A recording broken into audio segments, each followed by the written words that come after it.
Saint کی قائمہ committee برائے انسانی حقوق میں بتایا گیا ہے کہ متحدہ عرب امارات پاکستانیوں کو ویزا نہیں دے رہا، صرف بلو پاسپورٹ اور ڈپلومیٹک پاسپورٹ ہولڈر کو ویزے جاری کیے جا رہے ہیں۔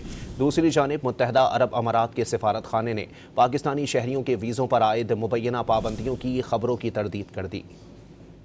وزارت داخلہ حکام نے سینٹ کی قائمہ کمیٹی برائے انسانی حقوق کو بریفنگ میں بتایا کہ متحدہ عرب امارات پاکستانیوں کو ویزے نہیں دے رہا، صرف بلو پاسپورٹ اور ڈپلومیٹک پاسپورٹ ہولڈرز کو ویزے مل رہے ہیں۔ سینٹ کمیٹی کو بریفنگ میں حکام نے بتایا کہ پاکستانی پاسپورٹ پر UAE اور سعودی عرب میں پابندی لگتے بچی، اگر پابندی لگ جاتی تو اسے ہٹوانا مشکل ہوگا۔ حکام نے کمیٹی کو بتایا کہ 5 لاکھ سے زائد افغان شہریوں کے پاکستانی پاسپورٹ پر بیرون ملک مقیم ہونے کا انکشاف ہوا۔ دوسری جانب متحدہ عرب امارات کے سفارت خانے نے پاکستانی شہریوں کے ویزوں پر عائد مبینہ پابندیوں کی خبروں کی تردید کر دی۔ اماراتی سفیر کا کہنا تھا کہ پاکستانی شہریوں کو روزانہ کی بنیاد پر مختلف کیٹیگریز میں ویزے جاری کیے جا رہے ہیں اور پاکستانی مزدور بھی اس میں شامل ہیں۔ سفارتکار نے بتایا کہ اماراتی حکومت نے تمام ممالک کے لیے ویزے کا مربوط نظام بنایا ہے۔ کچھ پاکستانی ٹریول ایجنٹس نے ویزے کے خواہش مندوں کے ریکارڈ میں ٹیمپرنگ کی۔ ریکارڈ ٹیمپرنگ سے اماراتی حکومت اور ویزا ہولڈرز کے لیے مسائل پیدا ہوئے۔ ریکارڈ ٹیمپرنگ سے حکومت پاکستان کو آگاہ کر دیا۔